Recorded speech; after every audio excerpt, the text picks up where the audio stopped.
안녕하세요. 지금부터 제2형 당뇨병의 약물 치료에 대해서 말씀드리겠습니다. 그 1형 당뇨병의 약물 치료는 아니고요. 그 당뇨병의 90% 이상을 차지하는 2형 당뇨병의 약물 치료에 대한 내용이 되겠습니다. 예, 현재 많은 종류의 당뇨병 약제가 존재하죠. 과거에는 뭐 설포닐유레아, 메폴민 그리고 인슐린 세 가지 정도밖에 없어서 그 당뇨병 그 처방도 간단하고 고민이 많지는 않았습니다. 그렇지만은 지금은 기능이 다양한 여러 종류의 약이 존재해서 처방이 상당히 고민되는 경우가 많습니다. 그렇지만 제대로 처방하려면 이 약 하나하나에 대해서 잘 알고 계셔야 됩니다. 먼저 인슐린 분비를 촉진하는 설폰 요소계, 두 번째는 포도당 생산을 억제하는 바이구아나이드 계열 메폴민이 해당이 되겠고요. 세 번째는 인슐린 저항성을 떨어뜨리는 사이졸린 다이온 TGD 계열이죠. 그리고 이제 장에서 당 흡수를 억제하는 알파 글코지데이즈 인히비터, 그리고 인크레틴 계열 약제로는 간접적으로 인크레틴 작용을 올리는 DPA4 인히비터, 직접 체내에서 인크레틴으로 작용하는 GLP-1 리셉터 에고니스트, 그리고 소변으로 당 배설을 증가시키는 SGLT2 이니비터, 그리고 일령에서 주된 치료인 인슐린이 있습니다. 인슐린은 작용 시간에 따라 작용 시간이 긴 것은 기저 인슐린, 짧은 것은 식전 인슐린으로 이렇게 쓰고 있는데 여기에 대해서도 계속 말씀을 드리겠습니다.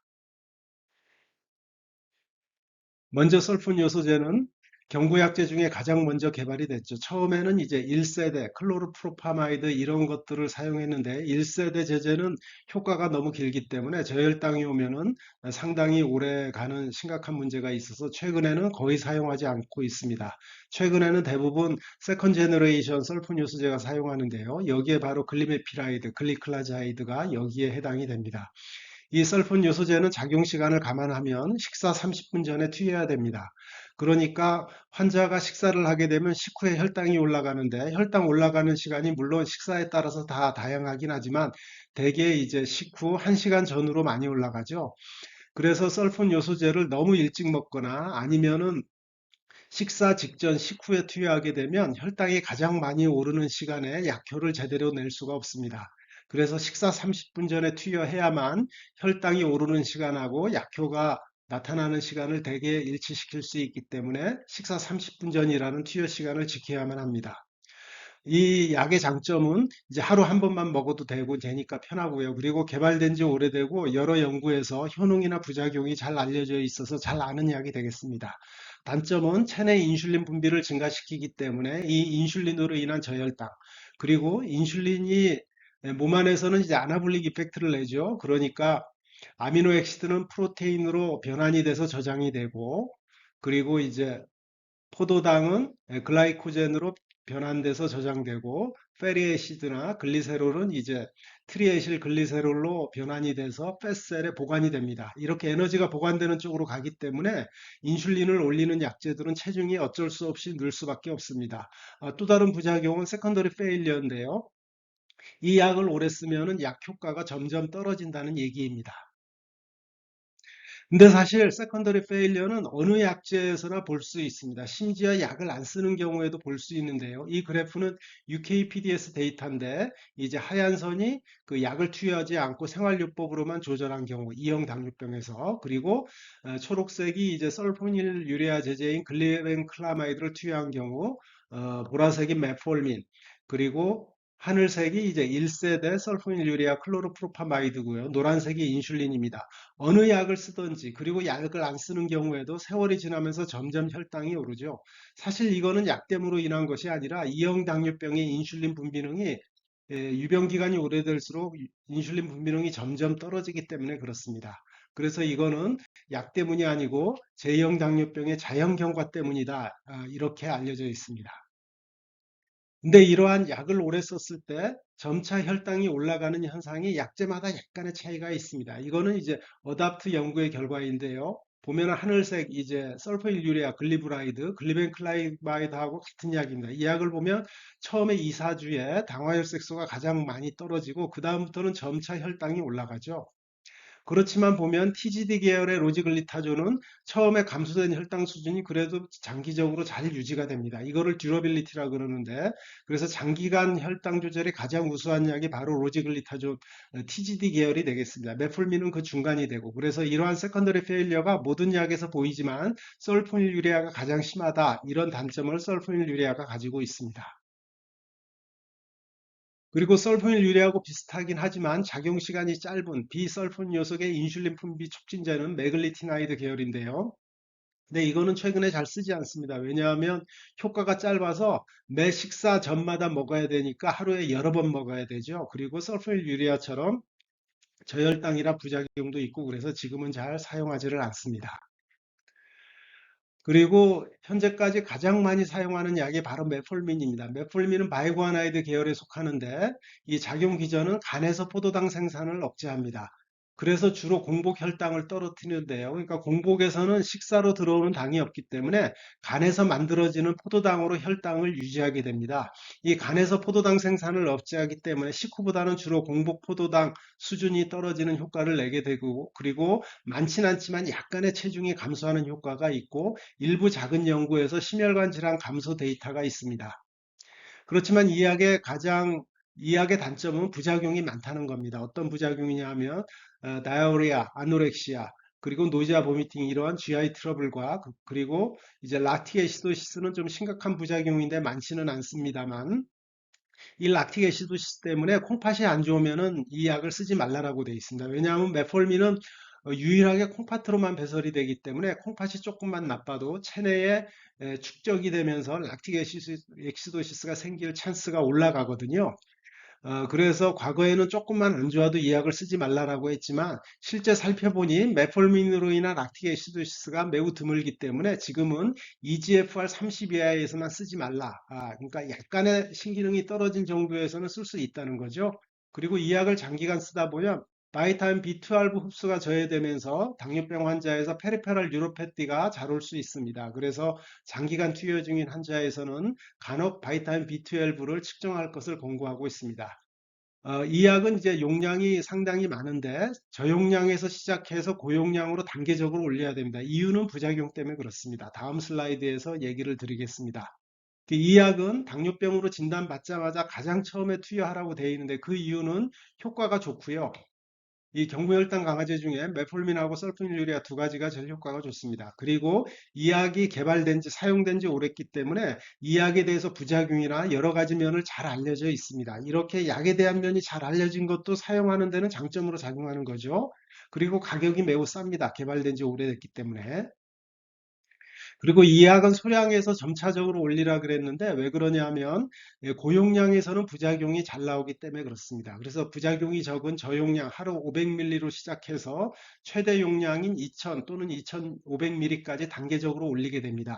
올리다가 부작용이 나타나면 그만 올려야 되고요. 그러니까 예를 들어서 계속 올리다가 1500ml에서 다이어리아 부작용이 생겼다 그러면 부작용이 없는 1000ml로 내린 다음에 계속 1000ml를 고정해서 투여하게 됩니다. 그러니까 어떤 사람이 메폴민을 안 쓰거나 또는 로우도스의 메폴민을 쓰는 사람에서 용량을 무턱대고 올리지 말고 이 사람이 과거에 그러한 부작용 히스토리가 있었는지 살펴볼 필요가 있습니다.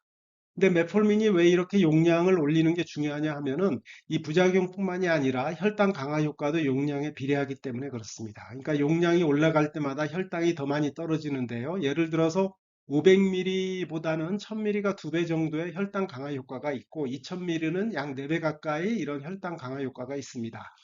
그러니까 부작용이 없다면 조금이라도 더 써주는 게 좋다는 거죠. 그렇지만 다른 약제들은 효과가 그렇게 도스 디펜던트 하지는 않습니다. 예를 들어서 글리메피라이드를 보면은 최대 용량이 8ml인데 실제 1 내지 2ml만 써도 최대 용량 효과의 70%가 나타나기 때문에 다른 약들은 용량을 올리는 게 그렇게 중요하지는 않지만 메폴민은 부작용뿐만이 아니라 효과도 용량에 비례하기 때문에 부작용이 없다면 가능하면 용량을 올려줘서 투여하는 것이 혈당 강화에 도움이 되겠습니다. 자, 그 다음에는 장에서 당 흡수를 억제하는 알파 글루코시데이즈 인히비터인데요. 이 약은 최근에 잘 쓰지 않습니다. 왜냐하면 혈당 강화 효과가 작고요. 그리고 매 식사 때마다 먹어줘야 되고, 그리고 이제 배가 더부룩한 이런 부작용이 있고, 그래서 지금은 거의 잘 쓰지 않는 약이 되겠습니다. 그리고 TGD, 이거는 인슐린 저항성을 감소시키는 약인데 파이오글리타존, 로지글리타존, 로베글리타존 등이 이 약에 해당이 됩니다.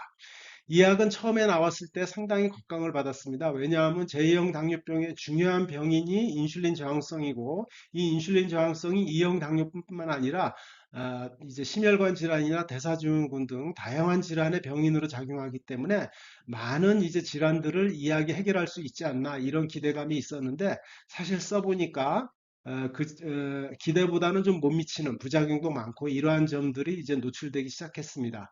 이 약의 장점은 하루 한 번만 먹으면 되고, 그리고 인슐린 분비를 자극하지 않기 때문에 저혈당은 없습니다.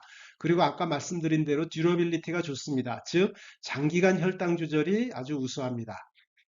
단점이 좀 비교적 흔한데요. 뭐냐 하면은 몸이 붓습니다. 체액이 저류되고 지방이 늘어나서 체중이 늡니다. 그래서 이 약을 처방해서 환자가 그 다음에 왔을 때 얼굴이 부어 있는 경우를 종종 보는데, 이렇게 부종이나 체중이 늘게 되면 약을 계속 쓰기가 힘들어지죠. 그래서 컨제스티브 하트페일리어 때는 쓰지 말라라고 돼 있고요. 그리고 일부에서는 골다공증 골절하고도 관련이 되고, 그리고 로지글리타존인 경우에는 MI를 유발한다는 그런 오해를 받기도 했습니다. 말씀드린 대로 컨제스티브 하트 페일리어에서는 이제 사용하지 않는 것으로 되고, NIHA 클래시피케이션 1, 2에서는 쓸 수는 있지만 2, 3에서는 쓰지 말라라고 되어 있습니다. 자, 이 NEJM 논문이 로지글리타존이 MI를 일으킨다는 그런 메타 분석의 결과입니다. 이게 NEJM에 나오면서 9시 방송에도 이 내용이 이제 송출이 되면서 당시에 로지글리타존이 거의 이제 시장에서 이제 퇴출이 되는 그러한 사례가 있었습니다. 물론 이제 로지글리타존이 심혈관 질환을 아웃컴으로 하는 클리니컬 트라이얼이 그 후 2년이 지나서 리코드 트라이얼로 발표가 되는데, 여기서 보면은 로지글리타존이 다른 그룹보다 심혈관 질환을 증가시키지 않는 것으로, 즉 로지글리타존은 에비던스가 높은 임상시험에서 심혈관 질환을 올리지 않았다는 게 사실인데, 이미 이 당시에는 로지글리타존이 시장에서 거의 없어진 다음이었기 때문에 이 안전한 결과가 나왔지만, 아직까지도 약은 거의 이제 판매되지 않고 있는 실정입니다. 그리고 최근에 아주 많이 쓰고 있는 DPP4 이니비터입니다. 이거는 다이펩티딜 펩티데이즈 4를 그 효소를 억제하는 약으로서, 이 효소가 억제되면 체내의 인트린직한 이제 인크레틴이 파괴되지 않고 올라가게 되죠. 그래서 혈당이 내리게 되는데, 뭐 시타글리틴, 빌다글리틴, saksa글리틴, 제미글리틴, 알로글리틴 등 최근에 많은 종류의 DPP4 이니비터가 존재합니다. 이 약의 가장 큰 장점은 부작용이 적습니다. 뭐 설프릴유리아 인슐린처럼 저혈당이 없고요. 메풀민처럼 뭐 GI 트러블이나 이런 것도 없고, 그리고 TGD처럼 이제 부종이나 이런 것도 없습니다. 이게 부작용이 적어서 안전하게 쓸 수 있는데, 단점이라고 하면 효과가 작습니다. 당화혈색소가 대개 한 0.7% 전후로 떨어지는데, 보통 약 투여하고 나서 1% 이상 떨어져야 우수하다고 보는데, 이 효과가 조금 작은 점이 단점이 되겠습니다. 자, 그리고 최근에 각광받고 있는 SGLT2 이니비터입니다. 이 약은 최근에 신부전 치료 효과, 콩팥 치료 효과를 보이면서 당뇨뿐 아니라 신부전, 콩팥 질환에 많이 이제 처방이 되고 있는 약입니다. 장점은 그 얘기한 이제 신부전하고 콩팥치료 효과고, 그 외에 체중이 빠지고요. 왜냐하면 이제 밖으로 소변을 배출하게 되니까 칼로리가 나가게 되니까 체중이 빠지겠죠. 그리고 물을 같이 끌고 가니까 혈압도 좀 떨어지고, 그렇지만 인슐린을 건드리진 않기 때문에 저혈당은 없습니다. 근데 이게 콩팥에 작용하는 약이다 보니까 신장 기능이 떨어진 사람에서는 혈당 강화 효과가 없습니다. 근데 신장 기능이 떨어져도 이 신부전 치료 효과나 콩팥 치료 효과는 계속 유지된다고 합니다. 그 이유는 아직 잘 모르는 것 같습니다. 그리고 이 약의 단점이 적지 않은데, 주로 이제 바자이널 인펙션, 그러니까 바자이나에 뭐 캔디다이아시스 같은 이런 곰팡이 염증이 잘 생기고, 그리고 UTI도 잘 생기고, 소변으로 이제 글루코스가 나가서 그러겠죠. 그리고 이제 디하이드레이션으로 인한 제너럴라이즈드 위크니스를 호소하는 경우가 많고, 유글라이세믹 DKA도 유발할 수 있습니다. 즉, 이 약을 쓰다가 DKA가 올 수 있는데, 이 경우에 혈당이 올라가지 않고 정상 혈당을 보이는 그런 DKA가 보고되고 있습니다. SGLT2 이니비터의 가장 큰 장점은 신부전 치료 효과와 콩팥 치료 효과라고 그랬습니다. 이 SGLT 이니비터가 개발되고 나서 이 약이 심혈관 질환에 안전한지 그 사후에 임상 연구를 많은 종류의 임상 연구가 진행이 됐는데 그 안전성을 본 연구 결과들을 보면 사실 이 연구는 이 약이 이제 심혈관 질환을 악화시키지 않을까 하는 우려에서 시작이 된 것인데 사실 결과를 보면 오히려 심혈관 질환을 이렇게 보호하는 쪽으로 나오게 됩니다. 동맥경화성 심혈관 질환 지표인 3포인트 메이스가 이제 모든 임상 연구에서는 아니지만 많은 연구에서 통계적으로 유의하게 내렸고 핫페일리어로 인한 입원은 모든 연구에서 이렇게 줄이죠. 그래서 신부전 치료 효과가 가장 좋습니다. 그리고 일부는 모탈리티도 줄였고 그리고 콩팥 아웃컴, 콩팥 질환도 이렇게 거의 일관되게 보호하는 효과가 있습니다. 자, 그 다음은 또한 최근에 각광받고 있는 GLP-1 리셉터 애고니스트인데요. 이거는 이제 체내로 이제 투여되면은 인크레틴으로 작용을 하게 되죠. 이거는 펩타이드이기 때문에 이제 주사제입니다. 그래서 주사로 찔러야 되는 약간 불편함이 있습니다. 이 약은 작용 시간에 따라 숏액팅, 롱액팅으로 분류하는데 최근에 사용되는 거는 대부분 롱액팅입니다. 일주일에 한 번 투여하는 것도 있고 그리고 최근에는 경구제로 개발된 그런 GLP-1 리셉터 애고니스트도 있습니다. 이 약은 포도당 의존성으로 인슐린 분비를 자극한다. 그러니까 저혈당에서는 인슐린 분비를 자극하지 않기 때문에 장점이 저혈당이 없습니다. 그리고 혈당을 올리는 글루카곤을 억제하고 글루카곤 억제하는 작용을 통해서도 혈당을 내린다는 얘기죠. 그리고 위장이나 장 운동을 지연시킵니다. 이는 혈당을 내리기도 하고 그렇지만 이 약의 부작용인 위장 장애가 이러한 스토막, 인테스틴의 모틸리티가 떨어지면서 오게 되거든요. 그래서 이 약을 쓰게 되면 처음 한 달 이내에 그런 위장장애나 이런 부작용이 없는지 잘 살펴봐야 됩니다. 이 약은 식욕을 억제하기 때문에 체중을 감소시키기도 합니다. 그래서 당뇨병뿐만 아니라 비만 치료제로도 널리 쓰여지고 있습니다. 단점은 아까 말한 대로 주사제고 그리고 최근에 나온 약이라서 좀 비싸고요. 그리고 노지아, 보미팅, 다이어리아 이런 GI 트러블이 꽤 있고 장점은 SGLT2 이니비터처럼 심혈관 질환 예방 효과가 있습니다. 이거는 GLP-1 리셉터 애고니스트가 시판된 이후에 시행된 이제 사후 임상 연구 카디오베스쿨러 아웃컴 트라이얼에서 보면은 이제 동맥경화성 심혈관 지표인 메이스가 통계적으로 유의하게 몇몇 연구에서 유의하게 예방이 됐고 그 다음에 사망률도 몇몇 연구에서 줄이고 콩팥도 몇몇 연구에서 콩팥을 보호하는 효과가 보이죠. 그래서 SGLT2 이니비터와 더불어 혈당하고 상관없이 심혈관이나 콩팥을 보호하는 효과를 가지고 있다. 이렇게 판단하고 있습니다. 자, 그럼 이제까지 말씀드린 약제들을 어떤 순서대로 사용해야 되느냐? 과거에는 간단했습니다. 그러니까 처음에는 무조건 메폴민을 쓰고 그 다음에는 다른 계열의 약제를 추가하고 세 번째는 첫 번째, 두 번째에서 쓰지 않은 나머지 계열의 약제를 추가하면 되는데 요새는 이제 처방하는 트렌드가 좀 바뀌었죠. 어떻게 바뀌었느냐? 즉 혈당 강화 효과 작용하고 별개로 이제 심장이나 혈관, 콩팥의 보호 작용이 입증이 되면서 그러니까 GLP-1 애고니스트나 SGLT 이니비터가 심장이나 콩팥을 보호하는 효과가 혈당 강화와는 별개로 가지고 있거든요. 그래서 어떻게 바뀌었냐 하면은 혈당만 보는 게 아니라 일단 약 투약을 하기 전에 앞서서 이 사람이 그 심혈관 질환, 하프페일리어 또는 콩팥 질환이 있느냐, 즉 SGLT 이니비터나 GLP-1 애고니스트를 투여해서 도움받을 수 있는 질환이 있느냐, 그런 질환이 있으면 우선적으로 그런 약을 투여하라는 거고요.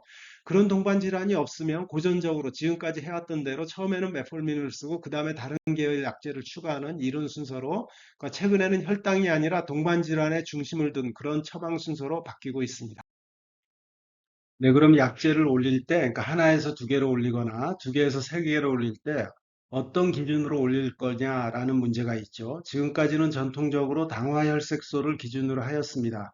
일반적인 혈당 조절 기준은 당화혈색소가 7%인데 그전에는 일괄적으로 7% 기준으로 약을 올리고 했었는데 지금은 그 올리는 기준을 환자마다 다르게 하라고 돼 있습니다. 어떻게 하냐면은 이제 저혈당 위험이 많은 경우는 7%보다도 더 올려서 8%를 기준으로 잡을 수가 있고요.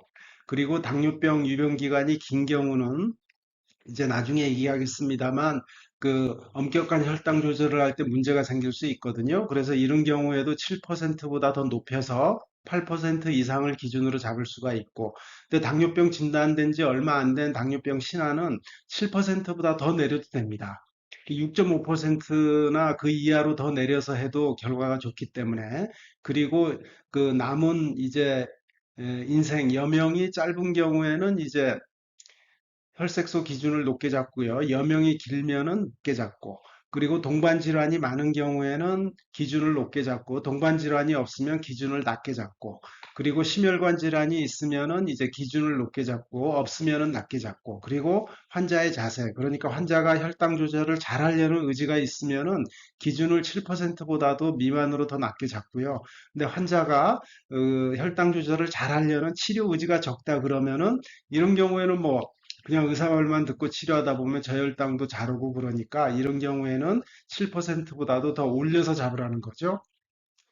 그리고 주변에 의료기관이 적은 경우, 예를 들어 미국 같은 데는 뭐 시골은 병원에 가려면 두세 시간 운전하고 가야 되죠. 이런 경우에는 만약에 저혈당이 왔으면 빨리 대체가 안 되기 때문에 이런 경우에는 저혈당 위험을 줄이기 위해서 혈당 조절 기준을 7%보다도 높게 잡아라. 그러나 우리나라처럼 주변에 병의원이 많은 경우에는 저혈당 대처를 빠르게 할 수 있으니까 혈당 기준을 7%보다도 이제 내려서 잡는, 그러니까 환자 여건에 따라서 그 조절 기준을 당화혈색소 수치를 다 달리하라는 게 최근의 개념입니다. 네, 그러면은 그 혈당 조절기 전에 당화혈색소 수치가 어디서 비롯됐느냐? 그러니까 일반적인 조절 기준을 당화혈색소 7%로 하는데 왜 7%가 만들어졌냐 하면은 대표적인 당뇨병 임상 연구 결과들을 보면 일형 당뇨병의 DCT 연구에서 보면 인텐시브 그룹이 평균 당화혈색소를 7%로 유지했고요. 컨벤셔널은 한 9%를 유지했습니다. 그래서 7%로 유지했더니 합병증이 현저히 줄더라. 그래서 일반적인 조절 기준이 7%가 된 겁니다. 이형 당뇨병을 대상으로 한 UKPDS 연구에서도 약물로 혈당 조절을 한 경우는 이제 메디안 헤모글로빈 A1C가 이제 7.0이고 그리고 이제 약물 없이 라이프 스타일만 해서 유지한 경우는 당화혈색소가 7.8입니다. 그러니까 여기서도 7%로 유지한 경우가 합병증이 더 적었기 때문에 DCCT와 UKPDS 연구 결과에 준해서 일반적인 조절 기준은 7%로 잡고 있는 겁니다.